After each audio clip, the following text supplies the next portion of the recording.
नमस्कार अमरावती।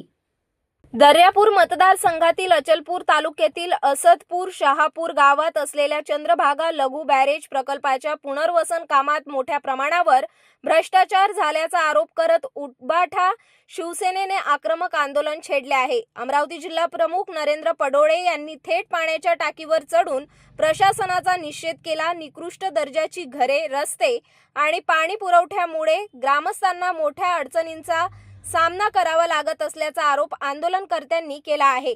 या प्रकरणाची सखोल चौकशी करून पाटबंधारे विभागातील दोषी अधिकाऱ्यांना तत्काळ निलंबित करण्याची मागणी करण्यात आली आहे। या आंदोलनाला गावातील सरपंचासह मोठ्या संख्येने नागरिकांचा पाठिंबा असून आता प्रशासन कोणती भूमिका घेते याकडे सर्वांचे लक्ष लागले आहे। मी 25/9/2025 व 26/9/2025 ला सांगवा बुजुर्ग येथे झालेला प्रकल्प आहे। त्या प्रकल्पामध्ये जे शेतीचं भूसंपादन करण्यात आलं आहे ते अतिशय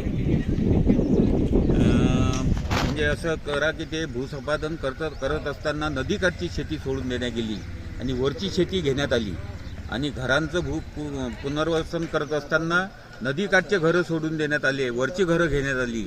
असा मोठा भ्रष्टाचार त्या दोन्ही भूसंपादनामध्ये झाला आहे आणि तो भूसंपादनाचा घोळ निकाली काढावा आणि जे असदपूर शहापूरमध्ये ज्या लोकांचं पुनर्वसन झालं त्या पुनर्वसनामध्ये ज्या सोयीसुविधा झाल्या त्या अतिशय निकृष्ट दर्जाच्या झाल्या।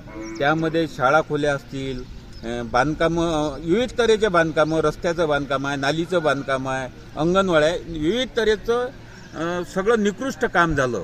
त्यामुळं मी त्या आंदोलनावर दखल अधिकाऱ्यांनी न घेतल्यामुळं मी दिनांक 29/1/2026 ला 11 वाजता हे आंदोलन करण्याचा मुद्दा हाती घेतला। परंतु या राज्याचे उपमुख्यमंत्री स्वर्गीय अजितदादा यांचा विमान अपघातामध्ये दुर्दैवी मृत्यू झाल्यामुळे मी ते आंदोलन 3 वाजता त्यांची शोकसभा व श्रद्धांजली देऊन सुरू केल्यानंतर 3 वाजतापासून सकाळी 7 वाजेपर्यंत हे आंदोलन देत असताना एकही पाटबंधारे विभागाचा अधिकारी असो किंवा संबंधित एजन्सीचा अधिकारी असो या ठिकाणी आलेला नाही।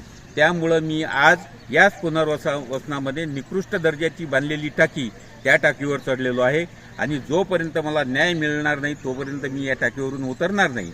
जर मी टप्प्याटप्प्याने हे आंदोलन बदलवणार आहे, परंतु आज जर 7 ते 8 वाजेपर्यंत मला न्याय मिळाला नाही तर मी या टाकीवरूनच दुसरं आंदोलन करेल। तरी माझ्या जीवितात जर हानी झाली तर याला सर्वस्वी पाटबंधारे विभाग जबाबदार राहील।